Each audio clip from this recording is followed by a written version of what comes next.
nationale,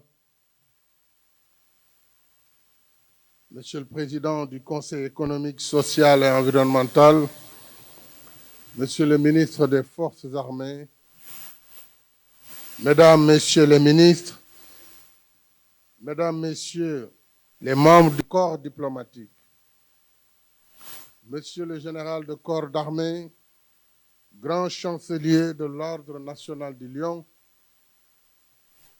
Monsieur le général de corps d'armée, chef d'état-major général des armées, Monsieur le général de corps d'armée, haut commandant de la gendarmerie nationale et directeur de la justice militaire, Madame, Messieurs les officiers généraux, officiers, sous-officiers et militaires du rang, personnel civil des forces armées, chères familles des parrains, chers invités.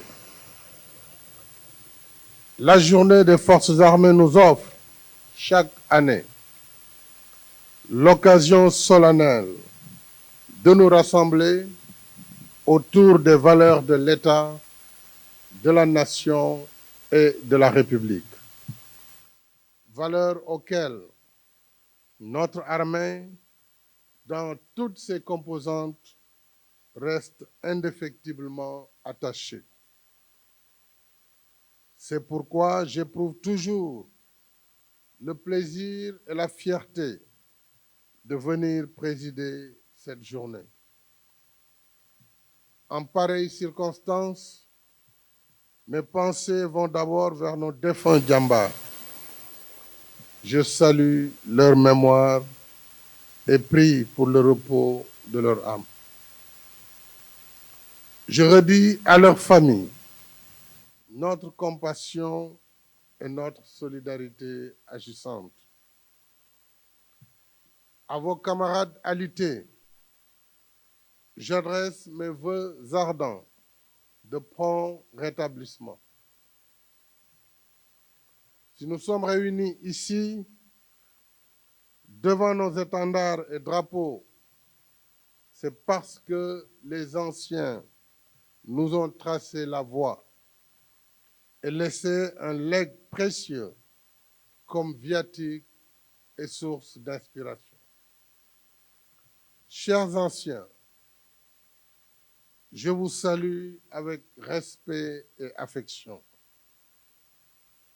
Vos brillants parcours continueront toujours d'éclairer notre mémoire collective pour servir à tous, civils et militaires, de leçons de vie, de civisme et de patriotisme. Je pense également au personnel de nos forces armées déployés sur le territoire national et à l'étranger. Sentinelles vigilantes de l'intégrité territoriale et du maintien de l'ordre public, ou soldats engagés au service de l'idéal de paix en Afrique et ailleurs dans le monde, ils méritent notre gratitude et celle de la nation. La journée qui nous rassemble ici n'est pas un simple rituel. Au-delà du cérémonial, elle est surtout l'occasion d'une introspection sur la vocation du soldat dans la société. Parce que nos forces armées, par leur mode de recrutement sur l'étendue du territoire national, sans discrimination aucune, incarnent la nation dans toute sa diversité. D'où la pertinence même du concept armée-nation, qui inspire le thème de cette édition, les forces armées au cœur de la cohésion nationale. Ce thème est d'actualité et nous interpelle parce que nous vivons dans un monde dangereux, un monde exténué par l'abîme de la guerre, un monde de turbulences et d'incertitudes, un monde marqué par la crise des valeurs. Aux défis et menaces classiques s'ajoute de nos jours une violence inouïe, violence physique, violence verbale, violence morale, portée et amplifiée à grand débit par les réseaux virtuels. Autant de facteurs déstabilisants et blessants à plus d'un titre. Ils sapent les fondements de l'État et de la République, portent atteinte à la cohésion nationale et nuisent à l'honorabilité d'honnêtes citoyens. Voilà pourquoi, dans une société qui se veut libre et démocratique, liberté et responsabilité doivent aller de pair afin que nul ne puisse se croire au-dessus ou en marge de l'État, de la nation et de la République. C'est ainsi que l'œuvre de construction nationale se fortifie. Je salue à cet égard la vocation de nos forces armées d'être le réceptacle harmonieux de toutes nos diversités socio-culturelles dans le culte du devoir, de l'excellence et du mérite. Sous les drapeaux, peu importe qui l'on est ou d'où l'on vient. Sous les drapeaux, toutes les différences et les diversités s'effacent pour faire place à l'esprit de camaraderie et de fraternité d'armes. Un esprit que nous devons cultiver et enseigner au-delà des armées, par l'éducation au civisme et à la citoyenneté. C'est notre vivre ensemble et notre destin commun qui le commande. Pour ma part, j'ai toujours accordé une priorité élevée à nos forces de défense et de sécurité, afin qu'elles puissent servir l'État, la nation et la République dans les meilleures conditions possibles. C'est le sens du vaste programme de modernisation de nos armées que j'ai mis en place dès mon accession à la magistrature suprême. Les chiffres parlent d'eux-mêmes. Notre budget de défense a connu une hausse sans précédent de 250% entre 2012 et 2023, ce qui nous a permis de renforcer considérablement les moyens opérationnels de nos forces de défense et de sécurité dans leurs composantes terrestres, maritimes et aériennes.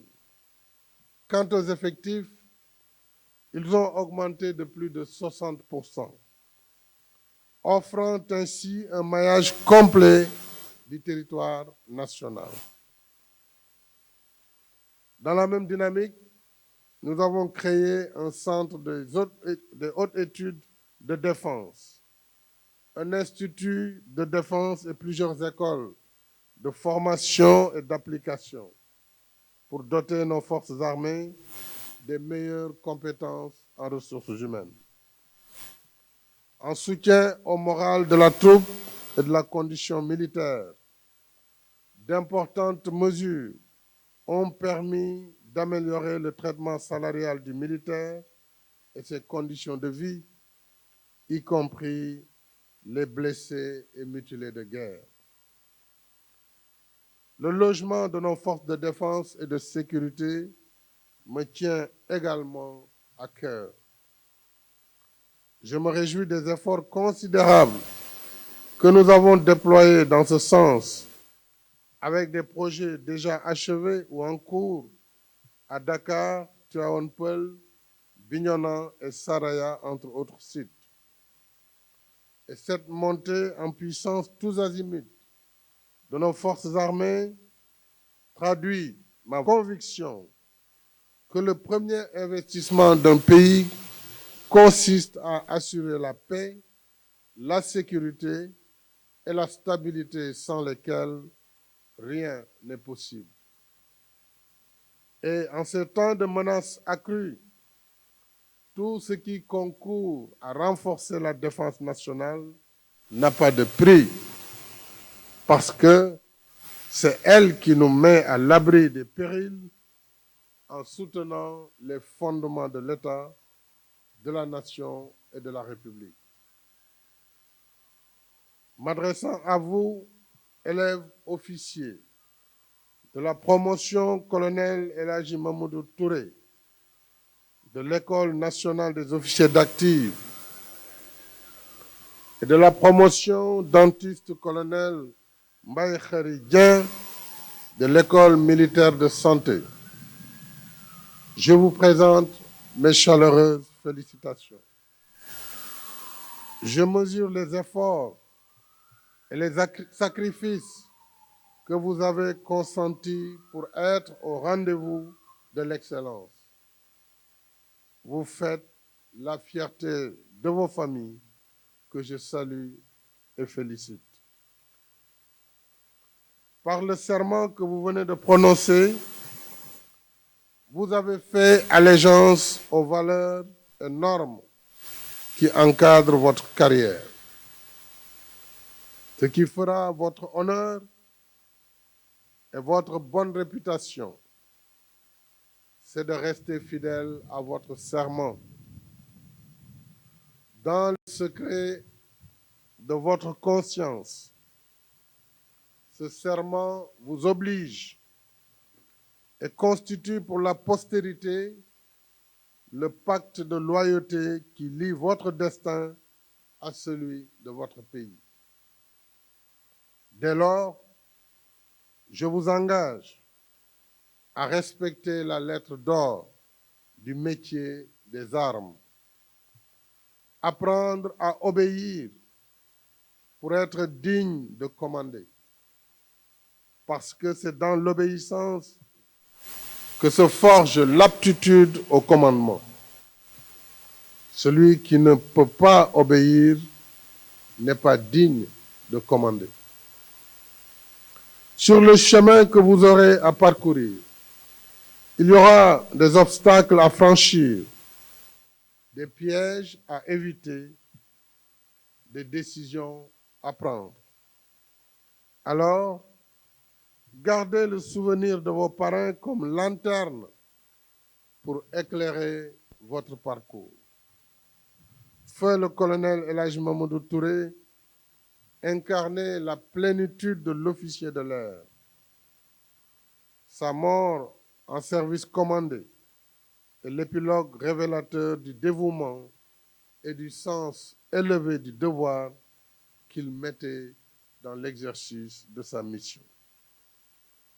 Quant à feu dentiste colonel Mbaye Khary Dieng, conformément au serment d'Hippocrate, il a consacré toute sa vie professionnelle au service de son prochain, y compris dans ses tâches de coordonnateur du programme multisectoriel de lutte contre le VIH-Sida au sein des forces de défense et de sécurité. En vous exhortant à suivre les traces de vos parrains, je souhaite plein succès à vos carrières respectives.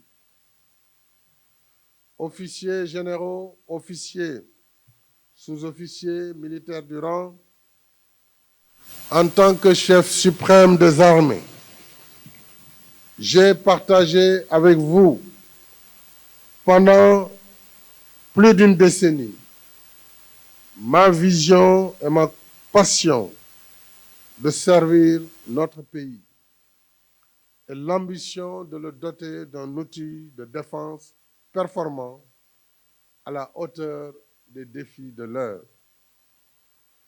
Je voudrais en cet instant solennel vous redire toute ma confiance et ma satisfaction, vous remercier et vous féliciter vivement pour le travail que nous avons accompli ensemble. L'année prochaine, s'il plaît à Dieu, mon successeur sera là, devant vous, assurant la continuité de l'État, de la nation et de la République. En chef suprême des armées, en vertu de la Constitution, il vous commandera et vous lui obéirez. Ainsi, vous resterez fidèle à la tradition démocratique et républicaine de notre pays. Ainsi, au milieu des tumultes, je suis confiant que notre cher Sénégal continuera d'être un havre de paix, de sécurité et de stabilité, comme le dit notre hymne national. Sénégal, faisons nôtre ton grand dessein. Rassembler les poussins à l'abri des 1000 ans pour en faire, de l'Est à l'Ouest, du Nord au Sud, dresser un même peuple, un peuple sans couture.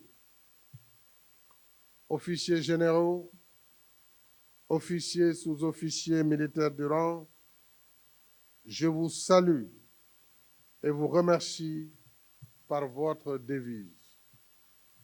On nous tue, on ne nous déshonore pas. Fermez le banc.